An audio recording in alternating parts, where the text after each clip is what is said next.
Ayurvedic physicians and yogins understood somatic healing a long time ago, and we're starting to understand it and really codify it through research in the West. And we're calling it releasing trauma stored in the body. But all those years ago, centuries ago, what the ancients called it was cleansing the mind. And this is what I'm talking about with cleansing and reclaiming the heart mind. I'm also going to share with you the 4 pillars of my heart-mind embodiment method, and so that you walk away with real knowledge and something that you can actually do. If you feel like you've been carrying around a burden that you know how to engage through the rational mind, but you're not quite sure how to start to let go in your body, this episode is for you.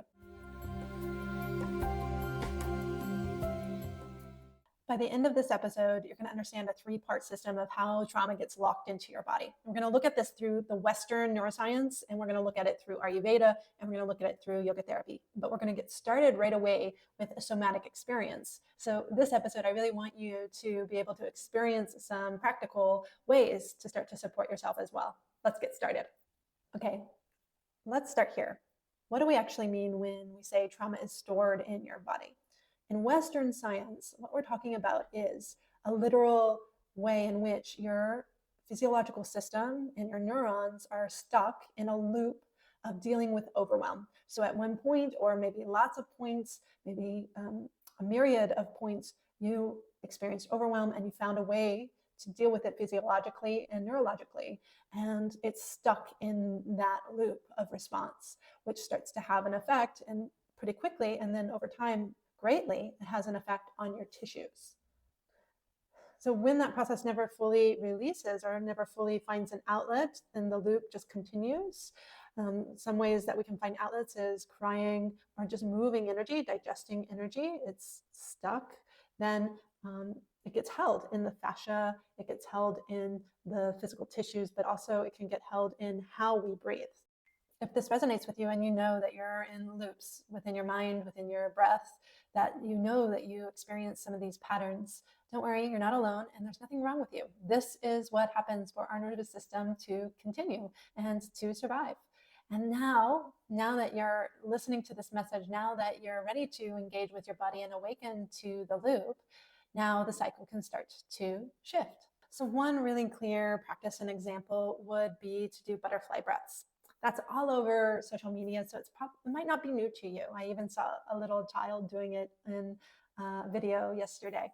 But it's really good. Or tapping, that's a big part with trauma release. And so when we're feeling the overwhelm, or when we're feeling the loop in the mind or the constriction in the breath, simply tapping starts to give a little soothing within the loop to start to create a vibrational breakup of what generally or usually happens. And so it's very much like a mother rocking or a mother soothing, rubbing the back to a child. And yes, we still need that nurturing, soothing as adults. One of the biggest things I need is resistance. So there might be a resistance. Oh, okay, I'll tap. That doesn't do anything. It doesn't do anything for me. The mind is made up, and it's part of the loop that brings you back into, okay, but this did work for me. This thing of freezing, or this thing of suffering, really, that I know suffering and it works because it leads me back to motivation somehow, usually through shaming, bullying, guilt tripping, those types of things. But if you take a moment and you cross your hands to your chest, I'm just going to invite you to bring up the last part or time that you felt some extreme maybe emotion or overwhelm, and bring that to the surface as you close your eyes for a moment. Just bring it to the surface of your imagination and memory. So you're using Smriti to conjure how that felt. And then while you replay the memory, do the butterfly breath, or butterfly beats and breaths. So inhaling, exhaling, while you remember it.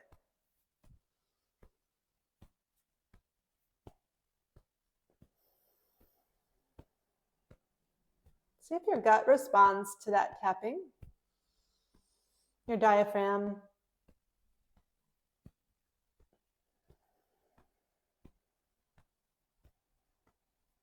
It probably makes a little thud or a little sound, which occupies the mind, occupies your thoughts a little bit. And you're tapping right on the lungs. And you can gently stop and release. And take a moment. What was that like? As we've talked about before, but it's always worth mentioning and going over again and again, there's two branches to our nervous system. And the sympathetic nervous system is what's switched on when we're in overwhelm and needing to move, needing to freeze, needing to take care of ourselves quickly. And if we've experienced extreme trauma, this is on all the time. The body and the mind feels like it's in an emergency state all the time. Somatic release is using the body movement, breath, and sound to start to break the cycle and let the energy know that it's safe now to relax and go into the more relaxed aspect of our nervous system, the parasympathetic nervous system. And this is somatic healing. And to do that over time, even with smriti, even with the memories of maybe overwhelm, and that becomes less and less attached with the sympathetic nervous system. It's powerful. For different people, this shows up differently. You might have a tight jaw. You might have a really chronic tight shoulders. You might not be able to exhale fully or inhale fully. So everyone has their own unique coping mechanism that can be supported by elementally their doshas. In Ayurveda, we'll talk about that a little bit, how they might deal with that.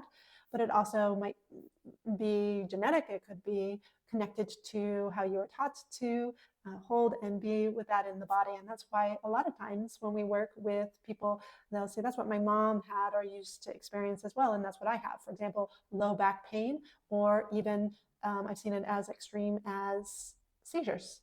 That signal of release and that the cycle is starting to shift is what every modality is really seeking, whether that is Western neuroscience, whether that's Ayurveda, TCM, Chinese medicine, all of them are seeking to release what, again, the ancients said, that clearing of the mind, the clearing of the loops. But here's what's really beautiful. We're going to go into what Ayurveda says about this. And it's been speaking to this for centuries, while the West has just started to talk about it in the last decade. The language is different, but it's speaking to the same thing.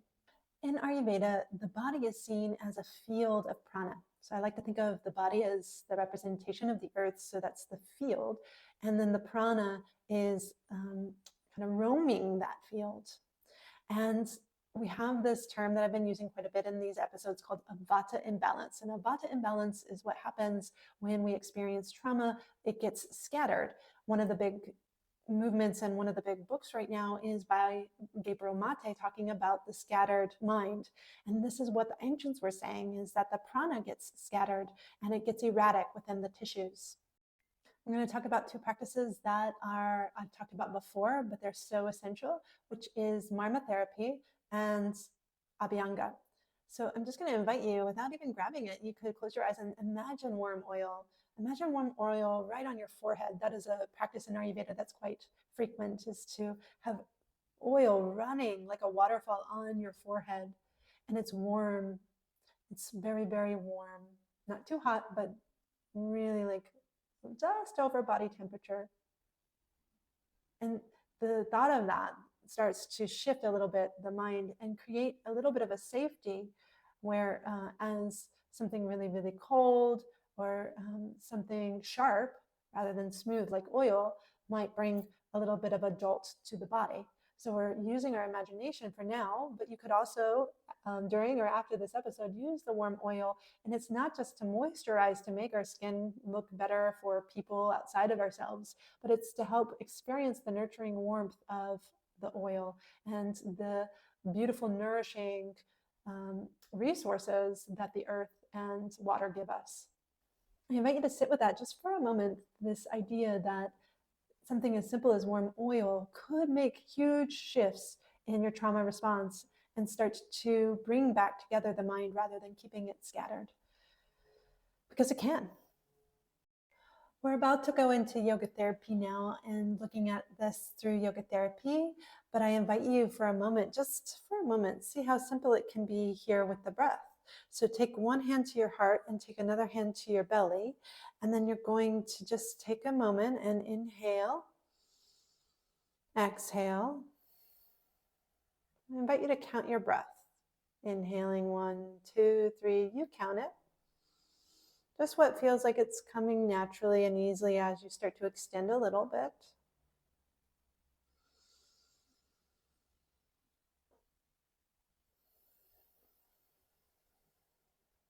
And you're counting both, inhale and exhale. And we're just going to do a few more and try to create 1 or 2 extra counts. So if you're counting to 3, now you're counting to 4. If you were counting to 4, you're counting to 5, maybe even to 6 on your exhale only.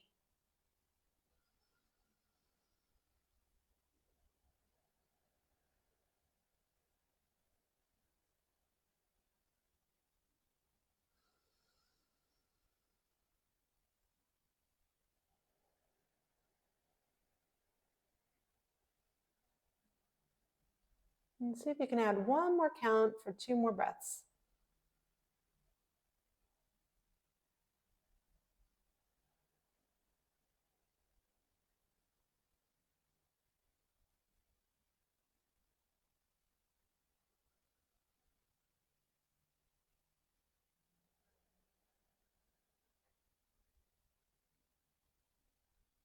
And then release that. You can release your hands, but maybe keep your eyes closed and just notice the exhale is warming, it's releasing.